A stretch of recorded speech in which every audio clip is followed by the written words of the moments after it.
Bienvenue à tous. Aujourd'hui, nous allons parler de mon sujet préféré, la neutralité. J'ai avec moi le Dr Stefano Catalan et le professeur Frédéric Dont de la faculté de droit et de criminologie de la Vrije Universiteit Bruxelles. Tous deux ont récemment publié un ouvrage collectif intitulé Small Power Neutrality and the Law of the Sea in the Long 18th Century, 1750-1800. C'est ce dont nous allons discuter aujourd'hui. Alors Stefano, Frédéric, bienvenue. Frédéric, welcome. Hi Pascal. Hi everyone. Bonjour Pascal. Bonjour à toutes et à tous et merci beaucoup pour cette aimable présentation.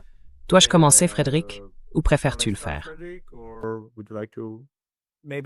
Peut-être, Stefano, pourquoi ne pas commencer? Parle-nous un peu de la motivation derrière ce livre et peut-être de la façon dont il a vu le jour. Of course. So basically the story of this book is that Bien sûr. En gros, l'histoire de ce livre, c'est que Frédéric et moi travaillons ensemble depuis 4 ans à Bruxelles, à l'Université de Bruxelles, sur un projet portant sur l'interaction entre la neutralité et le droit de la mer au long XVIIIe siècle. Je suis d'abord venu à Bruxelles en 2022 grâce à une bourse d'internationalisation de la Fondation Casberg. Puis, le projet s'est poursuivi, ou se poursuit encore, pendant 3 années supplémentaires, grâce au financement du FDO, la Fondation de la Recherche de Flandre. L'idée générale du projet, et aussi du livre, est de combiner mes propres centres d'intérêt en recherche. Mon parcours d'historien du droit travaillant sur le droit de la mer et son développement à l'époque moderne, avec l'expertise de Frédéric, qui porte, sans s'y limiter, sur l'histoire diplomatique et l'argumentation juridico-diplomatique au XVIIIe siècle et au-delà. In the 18th century and beyond. So basically the whole idea was for us to merge what we do from En gros, l'idée était de fusionner nos approches respectives, issues, disons, d'horizons légèrement différents, mais appartenant toutes au vaste domaine de l'histoire du droit, afin de nous rencontrer et de combiner nos expertises. Ce livre, en particulier, est également le fruit d'un symposium international que nous avons organisé à Paris en 2023 à la Fondation Birman-Laporte, où nous avons réuni des historiens et des historiens du droit pour réfléchir à la neutralité des petites puissances, en mettant l'accent sur la neutralité maritime, à la fois d'un point de vue historico-juridique, mais aussi historico-économique et plus largement historique. Et cette entreprise se poursuit encore aujourd'hui, puisque nous préparons désormais une nouvelle conférence à la fin de cette année.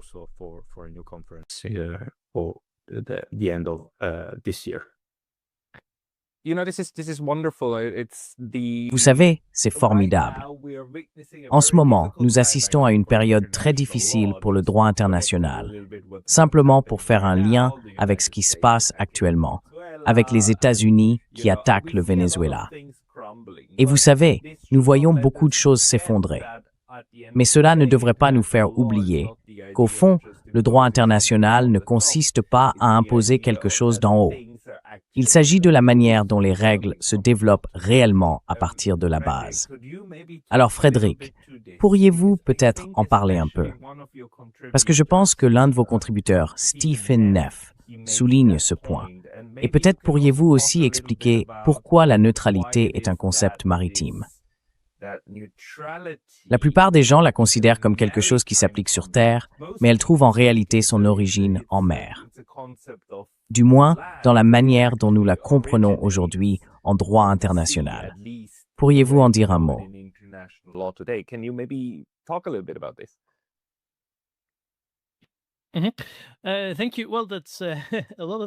Merci.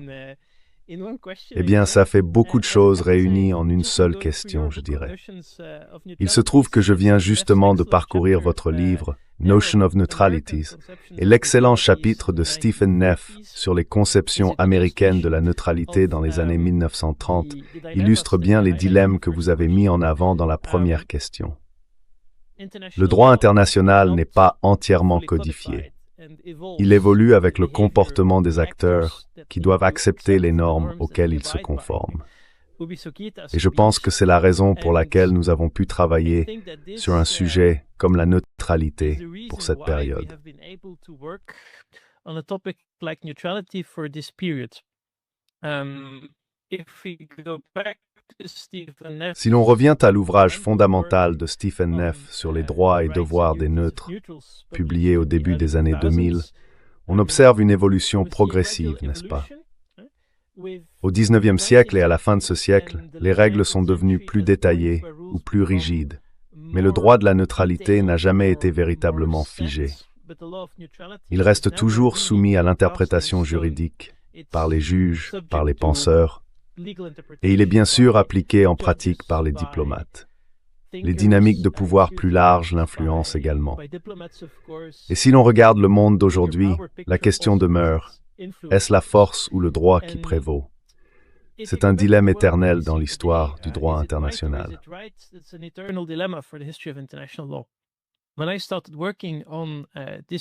Quand j'ai commencé à travailler sur cette période, la première moitié du XVIIIe siècle, je me concentrais sur la France, sur la diplomatie française, et la neutralité n'entrait pas vraiment en ligne de compte.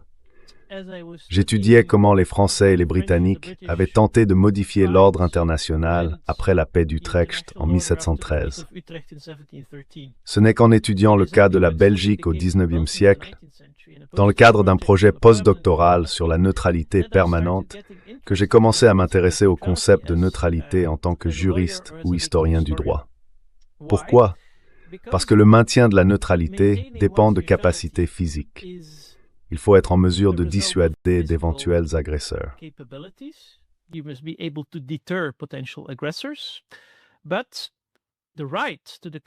Mais le droit de se déclarer neutre est une question contestée à l'époque moderne, la période qui précède le XIXe siècle. Et le lien entre neutralité et souveraineté est assez séduisant, assez fascinant. Je pense que nous avons réussi à nuancer un peu l'image générale de cela dans notre introduction et dans l'ouvrage dans son ensemble. Si l'on regarde l'index des concepts, nous avons 21 associations différentes avec le mot neutralité, et nous avons délibérément choisi de ne pas trancher à ce sujet. Le droit d'être neutre et le droit de choisir entre être un belligérant et ne pas l'être.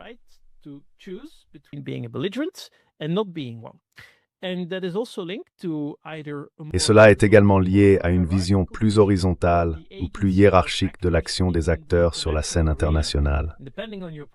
Selon votre point de vue, vous aboutissez à une définition différente de la neutralité et des droits et obligations qu'elle implique. Ainsi, Stephen Neff a célèbrement classé 3 écoles de la neutralité à l'époque moderne, et il développe davantage ce point dans l'article de conclusion de notre volume. Ces écoles représentent une tentative doctrinale de classifier quelque chose d'extrêmement complexe dans la pratique. Et le mérite de notre volume, je pense, est, comme l'a indiqué Stefano, de rassembler diverses expertises afin de construire l'interprétation des normes de manière ascendante.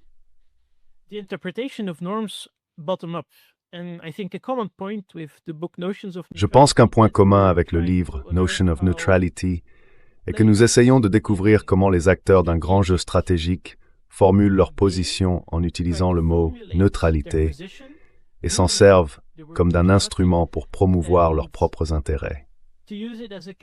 Plus on entre dans le détail, comme on le voit dans les contributions de Victor Wilson, John Freeman ou Christian Pfister, plus on rencontre d'acteurs différents, des particuliers, des entreprises, des autorités locales.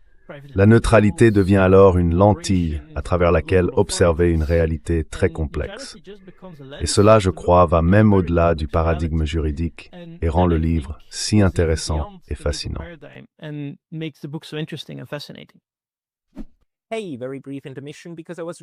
Petite interruption rapide, car j'ai récemment été banni de YouTube. Et même si je suis de retour, cela pourrait se reproduire à tout moment. Alors s'il vous plaît, pensez à vous abonner non seulement ici, mais aussi à ma liste de diffusion sur Substack. C'est pascalotaz.substack.com. Le lien sera dans la description ci-dessous. Et maintenant, retour à la vidéo. Merci. Stéphane, que veux-tu ajouter à ce sujet?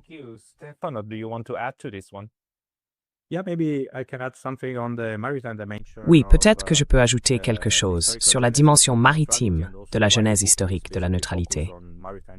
et aussi sur les raisons pour lesquelles le livre se concentre essentiellement sur la neutralité maritime. C'est simplement parce que, comme vous l'avez justement souligné, la genèse de la neutralité telle que nous la connaissons, la neutralité de l'époque moderne, était étroitement liée à la mer.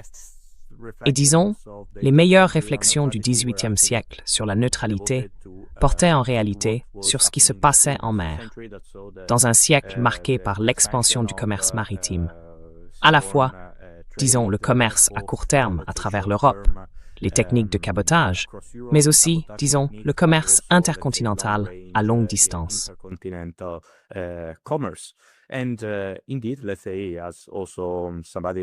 Et en effet, comme l'a souligné quelqu'un comme Eric Zurcher, qui a écrit un ouvrage magistral sur la neutralité à l'époque moderne, Anthropologie RLAP, la neutralité maritime est très différente de la neutralité terrestre.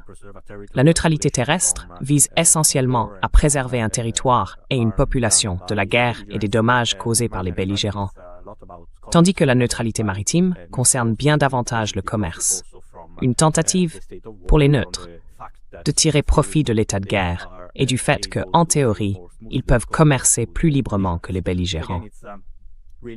C'est donc, encore une fois, un type de neutralité tout à fait différent et qui se trouvait au cœur de la réflexion initiale sur ce qu'est réellement le statut de neutre.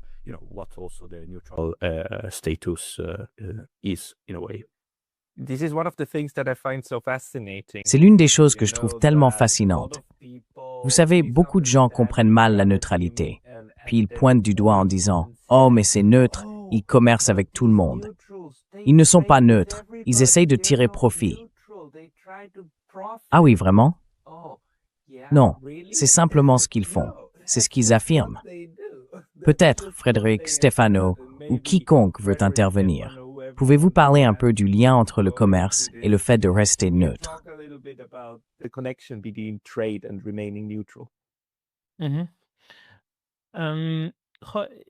Si je puis intervenir à ce sujet, c'est bien sûr un vieux débat. La puissance dominante en mer n'aime généralement pas le commerce neutre, car celui-ci permet à ses adversaires de compenser leur manque de force physique ou de répondre à leurs besoins en ressources grâce à des navires marchands neutres. Et cela ne représente qu'une partie de l'ambiguïté du commerce indirect. C'est le reproche classique. Cependant, il est très difficile de démêler les aspects politiques et commerciaux de la neutralité.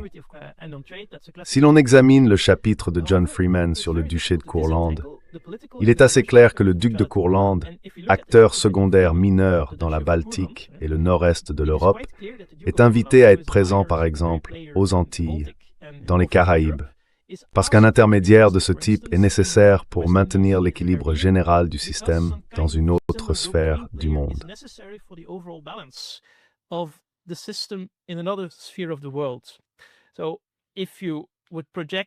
Si vous projetiez et que l'image apparaissait ici, notre index des lieux sur Google Maps, vous verriez que les contributions de notre ouvrage, bien qu'elles reposent sur des sources d'archives européennes, couvrent en réalité le monde entier.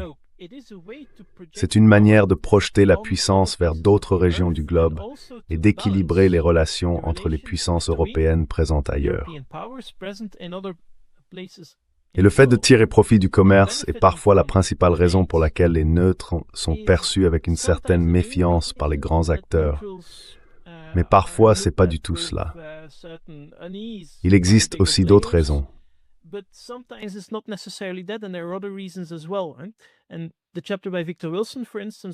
Et le chapitre de Victor Wilson, par exemple, sur les Caraïbes à la fin du XVIIIe siècle et pendant les guerres napoléoniennes, en est également une bonne illustration. Ces deux aspects sont étroitement liés, et je pense que l'ouvrage aurait été bien moins intéressant si nous avions laissé de côté cette dimension. L'idée juridique est que les neutres doivent restreindre ce qu'ils seraient normalement autorisés à faire en temps de guerre, parce qu'ils commercent avec des belligérants, et il est facile de les voir comme manquant à leur devoir d'impartialité. Cela fait partie du tableau, mais il existe d'autres besoins et causes systémiques qui rendent parfois les puissances neutres nécessaires au bon fonctionnement d'un système régional.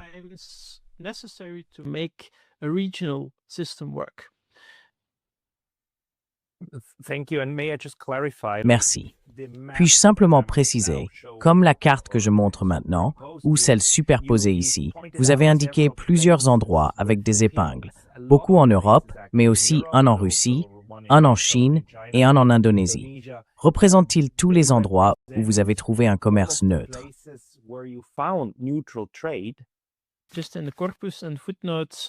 Rien que dans le corps et les notes de bas de page du livre, tous les lieux mentionnés proviennent d'une variété de sources et d'affaires.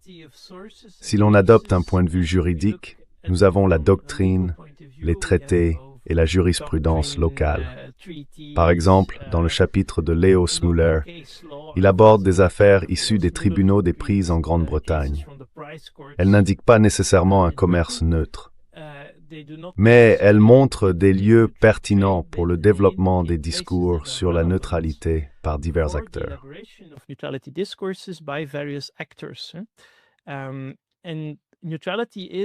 La neutralité est comme l'huile dans la machine du système international à l'époque moderne, pour reprendre une expression française, dans un monde où les murs intermédiaires étaient déjà tombés bien avant la mondialisation des années 1990, voire avant la Belle Époque.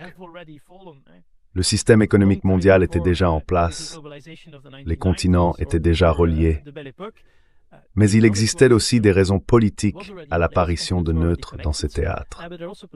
Et parfois, comme dans le cas de Crudup, on a un pied en Afrique, un pied dans les Caraïbes et un pied dans la Baltique, d'une manière qu'on attendrait aujourd'hui que d'une entreprise multinationale, avec une société au Pakistan, une en Californie et une en Suède, pour ainsi dire.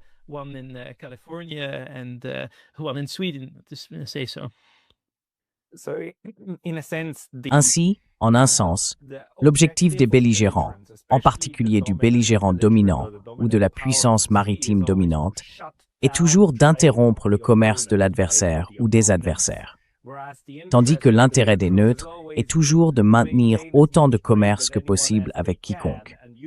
Et en général, ce que l'on observe, c'est que le commerce circule de manière très intéressante.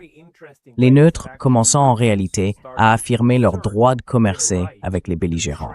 Stefano, as-tu peut-être dans ton livre quelques exemples de cela? Oui. Oui.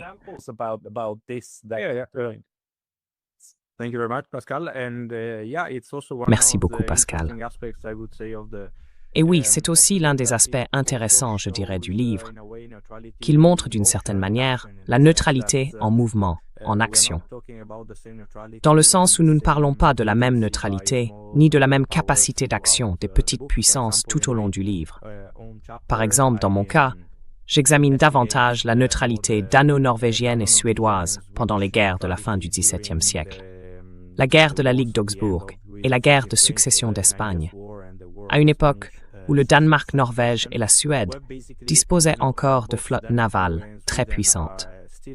Ils étaient essentiellement capables, surtout pendant la guerre de la Ligue d'Augsbourg, d'empêcher les belligérants d'entrer dans la mer Baltique.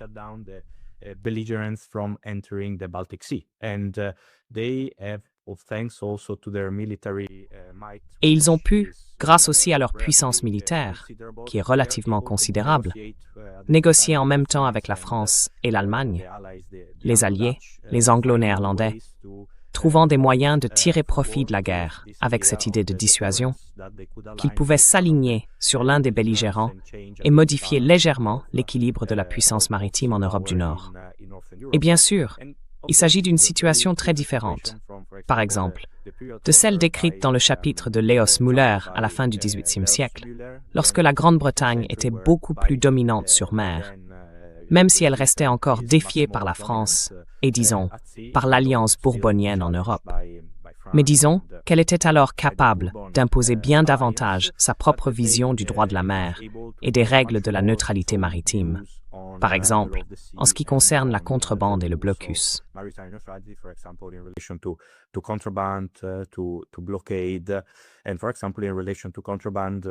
Et par exemple, en ce qui concerne la contrebande, la Grande-Bretagne, les autorités britanniques et la Cour de l'Amirauté ont tenté à maintes reprises d'imposer une notion plus large de la contrebande, incluant les denrées alimentaires et les approvisionnements navals. En somme, tout ce qui était nécessaire pour construire et entretenir une flotte de gigantesques navires en bois.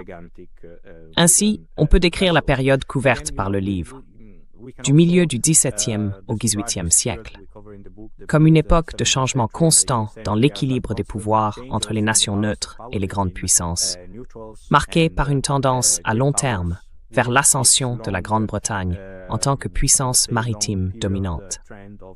Et bien sûr, nous avons essayé dans le livre de ne pas adopter une perspective anglo-centrique, dans la mesure où il existe déjà beaucoup d'écrits du point de vue britannique. Et, vous savez, toute l'idée de la domination sur les mers et de la Grande-Bretagne qui règne sur les flots, etc. Britannia rules the wave, etc. We tried, to take more the perspective of. Nous avons essayé, vous savez, d'adopter davantage la perspective des petites et moyennes puissances pour, disons, compléter un peu le tableau. Et aussi, vous savez, d'inclure le point de vue de la France en tant que puissance qui, d'ordinaire, affrontait la Grande-Bretagne en position de désavantage, du moins sur mer.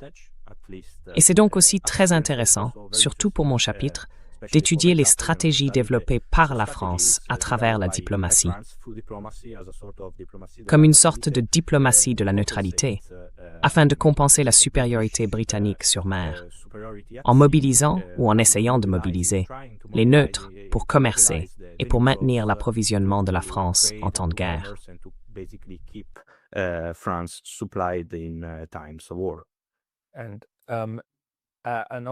Une observation et une question.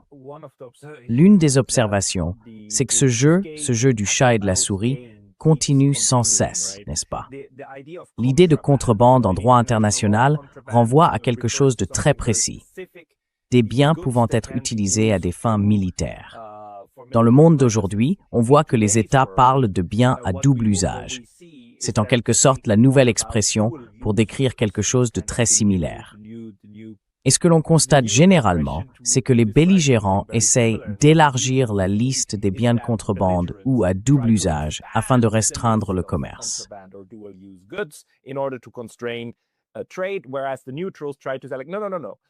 Alors que les neutres essayent de dire, en gros, non, non, non. La poudre à canon, d'accord, c'est de la contrebande. Mais les pommes, les raisins et le vin, si vous soutenez qu'on peut s'en servir pour approvisionner les troupes, là vous allez vraiment trop loin. Mais on voit que cela se produit. Et peut-être pouvez-vous en parler un peu, donner quelques exemples. Ensuite, deuxièmement.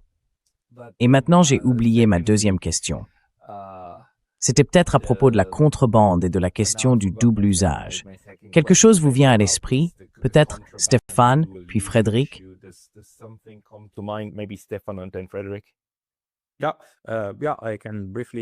Oui, je peux ajouter brièvement que bien sûr c'était déjà une préoccupation à l'époque.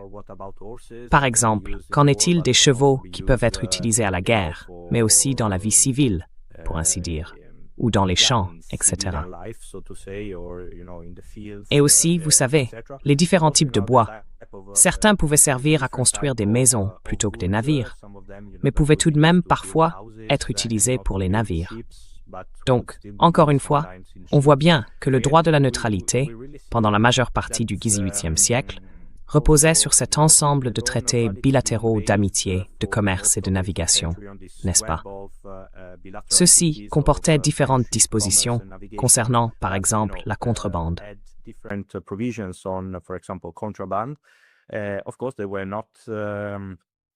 Bien sûr, il n'était pas toujours très clair, et il y avait, vous savez, une certaine marge d'interprétation, surtout au fil du XVIIIe siècle, par exemple. L'amirauté britannique a imposé une interprétation de plus en plus large, incluant des matériaux qui n'auraient pas été considérés comme de la contrebande à l'origine. Et l'on a également vu, tout au long du XVIIIe siècle, des cas où, par exemple, il y eut une famine en France pendant la guerre de la Ligue d'Augsbourg, ou la grande famine de 1709 pendant la guerre de succession d'Espagne. Et les Anglo-Néerlandais décidèrent essentiellement que les denrées alimentaires, les céréales, seraient considérées comme de la contrebande.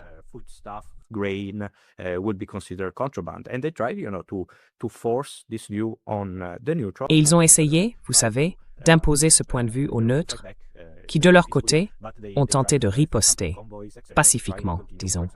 Ils ont essayé d'organiser des convois, par exemple, pour continuer à acheminer le grain baltique vers la France. Mais les Anglais ou les Néerlandais, s'ils croisaient un convoi suédois ou danois transportant du grain, le saisissaient et payaient la valeur de la cargaison aux Danois, Norvégiens ou Suédois, empêchant ainsi le grain d'atteindre la France et les obligeant à le vendre à la Grande-Bretagne à la place. On voit donc, encore une fois, cette notion de contrebande et comment l'idée plus large de neutralité évolue avec le changement de l'équilibre des forces en mer.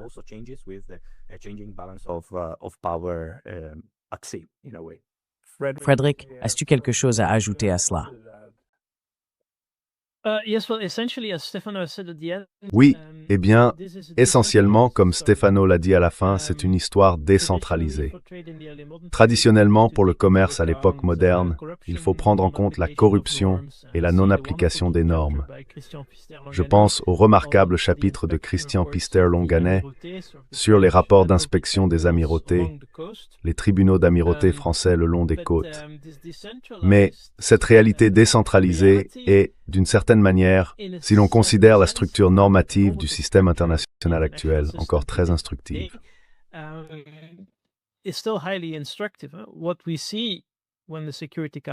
que nous observons lorsque le Conseil de sécurité est dans l'impasse, comme c'est le cas avec l'Ukraine, c'est que toutes sortes de structures horizontales et d'interprétations de normes qui auraient autrement été violées sont utilisées par les États pour tenter d'établir leur propre système. Les critiques adressées à des principes britanniques, tels que la règle de 1756, ne sont pas sans rappeler ce que nous avons vu au XVIIIe siècle. Et cette réalité, je n'emploierai peut-être pas l'expression « état de juridiction différente », mais plutôt celle d'États adoptant leur propre style dans la lecture du réseau de traités bilatéraux, crée également des opportunités pour les individus et d'autres acteurs d'atteindre leurs objectifs pratiques.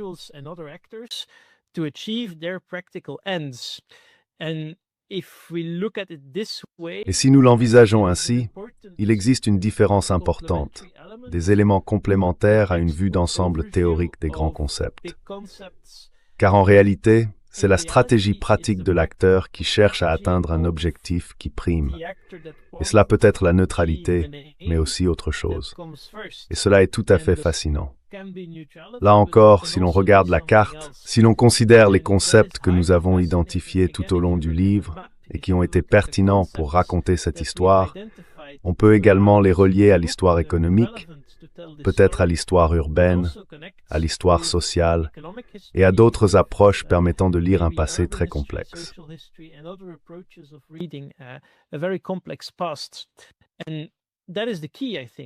Et c'est là, je pense, l'essentiel. La neutralité est une manière de considérer le système international, de l'envisager sans les acteurs et les catégories prédéfinies que nous avons tendance à placer dans nos esprits, à la suite du développement de la théorie des relations internationales au XXe siècle, par exemple. C'est un peu comme voyager dans un autre pays lorsque l'on remonte dans le passé. Et cela a également des conséquences sur votre lecture et vos outils d'analyse. D'un autre côté, cela vous aide à identifier des récurrences et des similitudes auxquelles on n'aurait peut-être pas pensé au départ.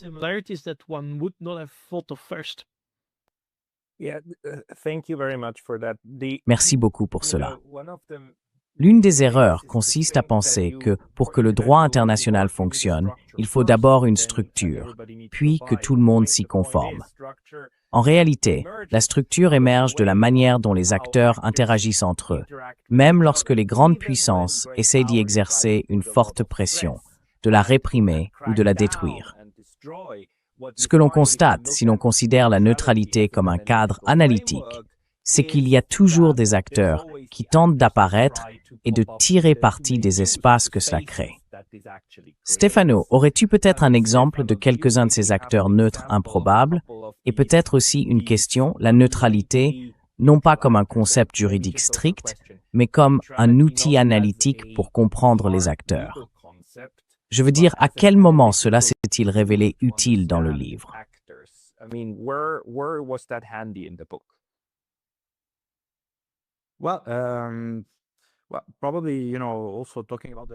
Eh bien, en parlant probablement aussi des sujets, ou disons des acteurs, que nous abordons dans le livre, il est certainement très intéressant de voir comment différents types de neutralité apparaissent. C'est le cas, par exemple, du Danemark, de la Norvège et de la Suède, qui sont souvent neutres, mais aussi souvent impliqués dans des guerres européennes. Ainsi, par exemple, avec l'Allemagne, les acteurs nordiques montrent un type de neutralité qui n'est pas encore un choix à long terme, mais plutôt, disons, une manière opportuniste d'essayer de tirer profit de l'état de guerre et aussi d'étendre leur commerce et leurs richesses. Bien sûr, comme vous le savez, la Suède évoluera plus tard vers une forme de neutralité permanente et durable.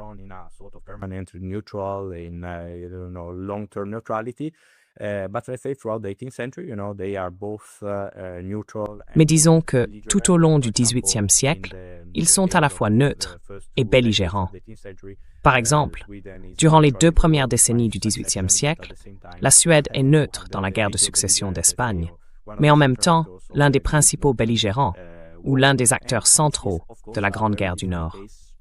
Et c'est, bien sûr, un cas très différent de celui du duché de Courlande, étudié par John Freeman, où l'on voit clairement que la neutralité est simplement une nécessité fondamentale pour un si petit duché, enclavé entre de grandes puissances comme la France, l'Empire suédois de l'époque, la Russie et la République des Deux Nations, qui restait encore l'un des États les plus puissants d'Europe.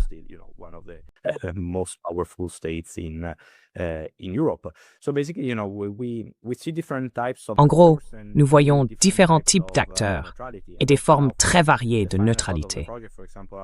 Et maintenant, pour la dernière partie du projet, par exemple, je me concentre sur la République de Venise, qui constitue également un cas très intéressant, car il s'agit d'un type de neutralité plus passive, disons, comparée à celle du Danemark-Norvège et de la Suède.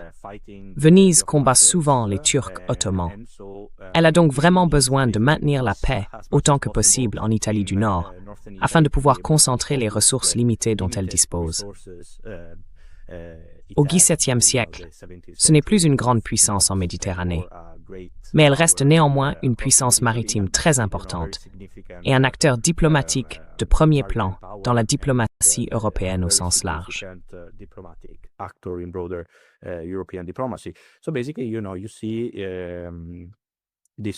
Donc en gros, on voit cette politique très flexible, mais qui parvient en même temps à préserver le territoire de la République, empêchant qu'il soit en quelque sorte dévoré par l'Empire autrichien ou par la France, qui déjà à l'époque manœuvrent pour voir ce qu'elles peuvent prendre en Italie. Et comme vous le savez, ce sera la fin de l'histoire de la République de Venise. Son destin sera scellé par une sorte d'accord austro-français avec le traité de Campo Formio. Donc en somme, on voit différents acteurs tenter d'adapter leur politique de neutralité à leur situation contingente et à l'asymétrie de pouvoir avec les grandes puissances avec lesquelles ils interagissent. Voilà.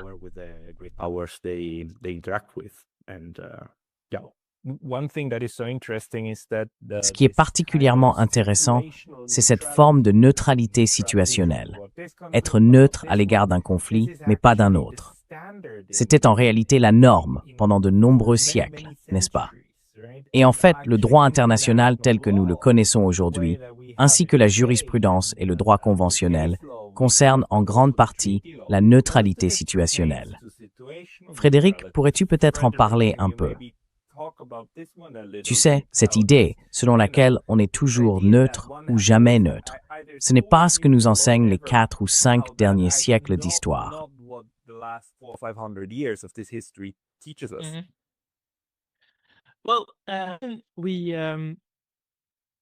Eh bien, tu figes un peu. Peux-tu répéter, s'il te plaît? Gaspard Réal de... You're freezing up a little bit. Can you repeat that, please? This book by Gaspard Réal de Courbon. Ce livre de Gaspard Réal de Courbon, Madame même, qui était un auteur juridique français des années 1740 et du début des années 750. Réal de Courbon, dans le 5e volume de son œuvre, La science du gouvernement, plus précisément dans le volume Le droit des gens, donc le droit des nations, non pas le droit de la nature, mais le droit des gens, propose un raisonnement détaillé sur la manière dont le droit de la neutralité s'entrelace avec ce qu'il appelle le droit de la convenance, ou ce que les puissances peuvent imposer aux autres. Cet équilibre est décrit de manière très détaillée dans notre introduction, et il met en lumière l'ambivalence du lien entre neutralité et souveraineté, ou autonomie, ou encore la capacité d'agir de manière indépendante.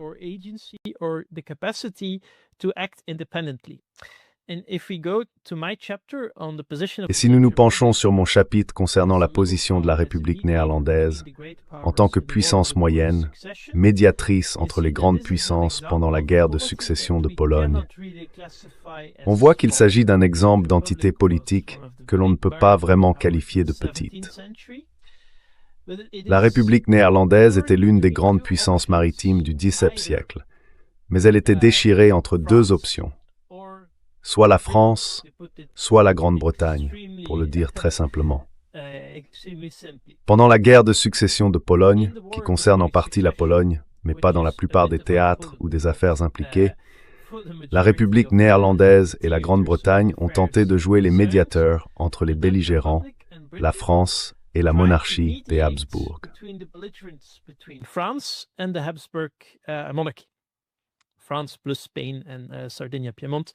La France, plus l'Espagne et la Sardaigne-Piémont.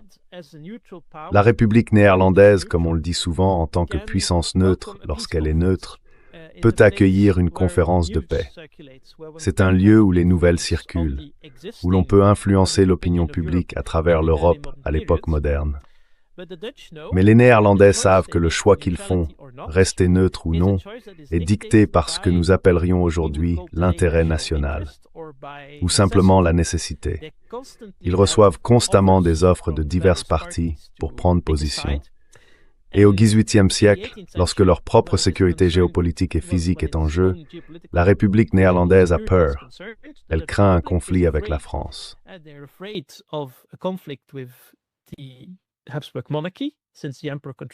La monarchie des Habsbourg, puisque l'empereur contrôle les Pays-Bas méridionaux, puisqu'ils ont encore des voisins en Allemagne, et puisqu'il y avait un problème avec la Frise orientale. Et ils tiennent beaucoup à conserver leurs privilèges commerciaux. Par exemple, comme ils le soutiennent, ils ont un accès exclusif aux Indes orientales, où ils veulent exclure les concurrents, comme la Compagnie d'Ostende, créée en 1722 dans les Pays-Bas autrichiens. Leur position n'est pas une position de force. Et juridiquement, si la République des Provinces-Unies opte pour la neutralité, c'est une décision de ne pas prendre part à un conflit entre deux autres. Pouvoir choisir, c'est là un signe de neutralité, le degré d'autonomie dont on dispose.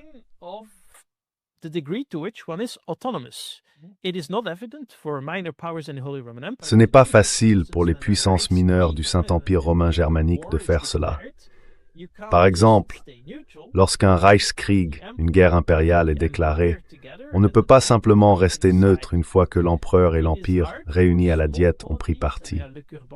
C'est difficile pour les petites entités politiques, et le Courban décrit, par exemple, que l'évêque de Passau ne peut pas faire grand-chose lorsqu'un des grands acteurs de la région décide d'occuper son territoire.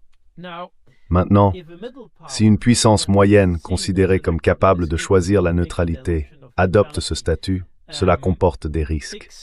Si elle ne respecte pas ce qui sera plus tard théorisé comme le devoir d'impartialité et d'abstention, elle peut devenir belligérante et être entraînée dans une guerre.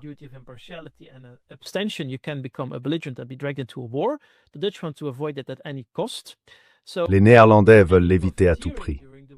Ainsi, tout profit réalisé pendant la guerre de succession de Pologne, je ne connais pas d'études précises qui s'y soient intéressées, aurait été très limité.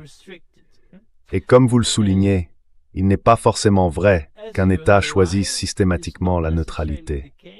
Nous avons par exemple le cas de Liège, ou encore la neutralité de longue durée de Venise. Et dans le cas de la République néerlandaise, lorsqu'elle entre en guerre, c'est généralement aux côtés de la Grande-Bretagne, dans ce que nous appelons les puissances maritimes, une sorte d'alliance pendant la guerre de succession d'Espagne. La République néerlandaise a maintenu sa neutralité lorsque la Grande-Bretagne était en guerre durant la guerre de la Quadruple Alliance.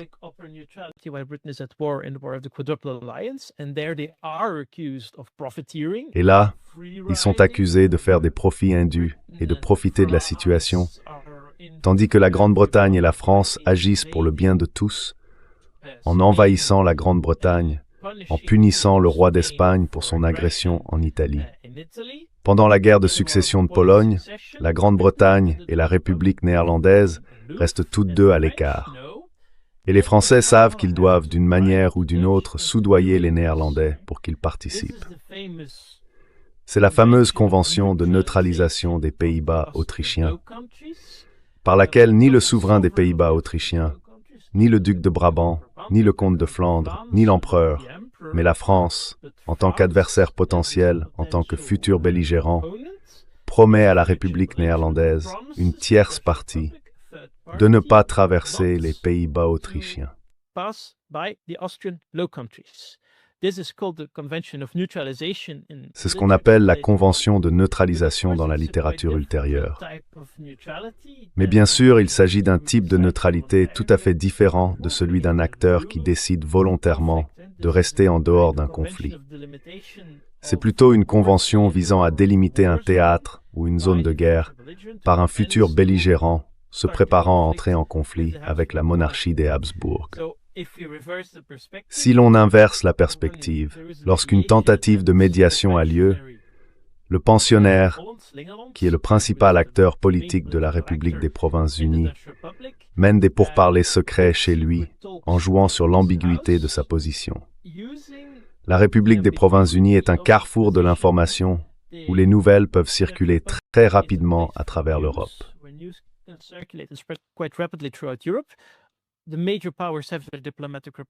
Les grandes puissances ont leurs représentants diplomatiques, donc le risque de fuite est assez considérable. D'un autre côté, les Néerlandais veulent la paix, mais en réalité, ils craignent que leur propre sécurité géopolitique ne soit menacée plus tard. Et, d'accord, ils ont clairement la capacité de choisir de ne pas participer au conflit. Mais malgré tout, la pression sur eux est assez forte.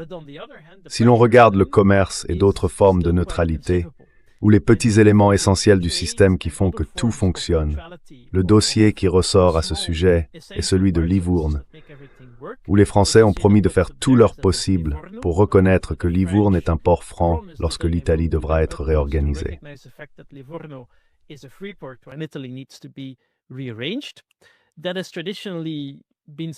Cela a traditionnellement été perçu par les historiens de l'économie sous l'angle des ports francs et des petites zones qui font fonctionner le système.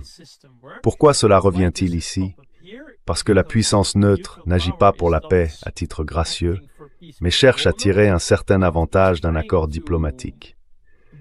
Et c'est un aspect que nous ne devrions certainement pas oublier. La neutralité n'existe pas in abstracto. Le commerce et les aspects maritimes ont leur propre concept et logique. Mais au final, si une décision politique doit être prise, ce sont à la fois le pied que l'on a sur la terre ferme et celui que l'on a sur un navire en haute mer, qui constituent l'ensemble du corpus de la réflexion politique en question.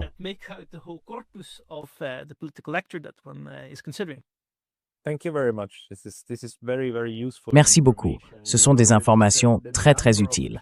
Vous savez, le nombre de cas que nous pouvons examiner est énorme, bien plus qu'on ne le penserait.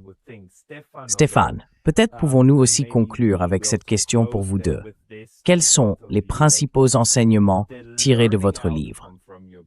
Si vous deviez citer 2 ou 3 éléments qui restent pertinents aujourd'hui, en 2026, lesquels seraient-ils?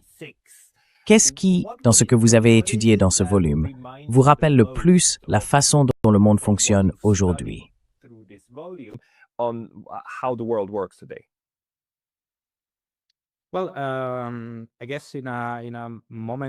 Eh bien, je suppose que nous vivons un moment de l'histoire où la nature, voire l'existence même, du droit international est de plus en plus remise en question par de nombreux acteurs.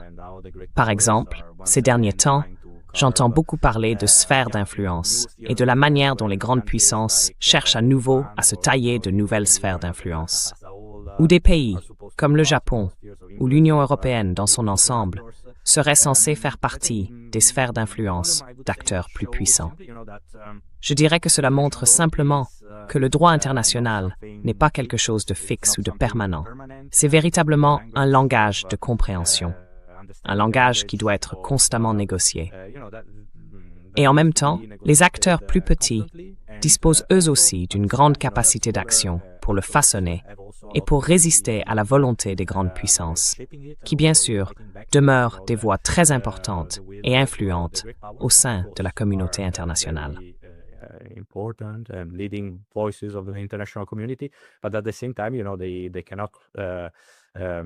Mais en même temps, vous savez, le système ne peut pas fonctionner uniquement à travers leurs actions. Les acteurs plus petits, ou même de très grands acteurs comme l'Union européenne, qui oublient parfois à quel point elle pourrait être puissante, disposent d'une grande marge de manœuvre et d'existence. Et bien sûr, des pays comme la Suisse continuent de jouer un rôle très important sur la scène internationale. Je dirais donc que le message global du livre est d'étudier non seulement la neutralité, mais aussi le droit international en mouvement, en action, comme quelque chose qui continue d'évoluer, et où les acteurs plus petits ont également un rôle majeur à jouer.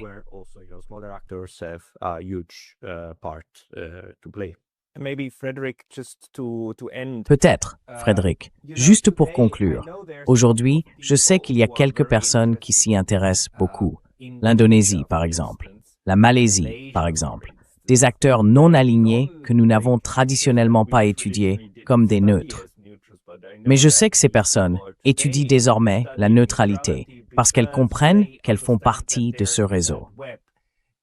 D'après le livre et vos recherches, quelle serait votre recommandation aux acteurs plus petits qui ont encore la possibilité de conserver une certaine forme de neutralité d'une manière ou d'une autre?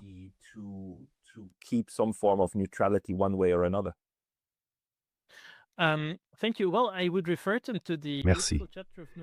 Eh bien, je les renverrai au magnifique chapitre de Nora Nagy-Plierberg sur Martin Hübner et à la manière dont, en tant que petit acteur, on peut construire une toile conceptuelle cohérente et convaincante, en partant de principes généraux et en expliquant de façon déductive pourquoi il est important que vos droits, en tant qu'État neutre ou en tant que sujet d'une nation neutre, soient respectés pour le bien du droit international dans son ensemble. Dans le droit de la neutralité, il existe diverses options et approches sur lesquelles on peut s'appuyer pour défendre sa position.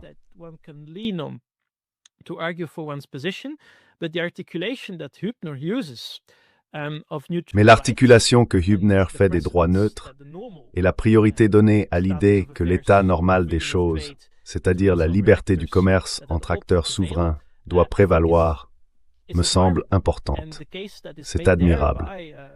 Et l'argument présenté là par un juriste originaire du nord de l'Allemagne, travaillant pour le roi du Danemark, peut également être utile dans tous les contextes. En faisant appel à la raison humaine comme élément propre au siècle des Lumières du XVIIIe siècle et à notre culture et conscience juridique commune en droit international aujourd'hui. Around our common legal culture and consciousness in international law today. Thank you. Stefano, anything to add to this? Merci. Stefano, quelque chose à ajouter à cela? Oui, peut-être juste pour conclure. L'idée même que la neutralité est en réalité relationnelle et non absolue. Elle se construit constamment à travers cette relation entre les pratiques des grandes puissances et celles des acteurs plus petits ou moyens. Et elle peut aussi se définir non seulement comme une abstention, mais comme une forme de langage, une sorte de résistance. Une hemmewaxisnong, det låter i sens. Resistant to the will of the great powers. That's a very good way of closing this. C'est une très bonne façon de conclure. C'est en fait aussi une expression de la capacité à faire quelque chose de différent, à être de son propre côté plutôt que de devoir choisir entre deux options. C'était très instructif. Et à tous, si vous voulez vous procurer le livre, je mettrai le lien dans la description ci-dessous. Si vous souhaitez en savoir plus sur un sujet précis, ou obtenir des conseils, contactez Stefano et Frédéric. Ils sont également excellents. Vous pouvez les trouver sur les pages d'accueil de leurs universités. Stefano Catalan, Frédéric Daune, merci beaucoup pour votre temps aujourd'hui. Merci beaucoup, Pascal Lotaz. Thank you very much, Pascal. Merci pour l'invitation. Merci.